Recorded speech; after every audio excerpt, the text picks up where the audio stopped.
இந்தியாவில் பொறுத்த வரைக்கும் முஸ்லீம் மன்னனுடைய படையெடுப்பு தமிழ்நாட்டு வரைக்கும் வந்தாங்க. முஸ்லீம் படையெடுத்து வந்தாங்க. அவ்வளோ நம்முடைய இந்து மன்னர்கள் அவங்க படையெடுப்பை தடுத்து விரட்டியும் அடிச்சிருக்காங்க, வீழ்ந்தும் போயிருக்காங்க.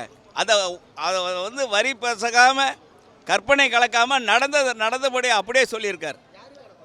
ஒரு ஜாதியில் உள்ள வீரன் வந்தான், காடவராயன் என்ற வீரன், வன்னியகுல சத்திரியன் அவன்.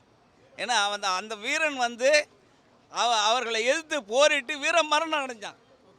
அந்த வீர மரணத்தை அதை அப்படியே அந்த வரலாறை அப்படியே எடுத்து நமக்கு 700 ஆண்டுகளுக்கு முன்பு நடந்த வரலாறை எடுத்து அப்படியே காட்டி முடிக்கும்போது அது ஒரு சொல்லப்போனால் அது ஒரு சாமி படம் மாதிரி முடிச்சுட்டார். ஆனால் படம் எடுத்தால் இப்போ உள்ள படம்லாம் எந்த கதான்னு சொல்ல விரும்பல.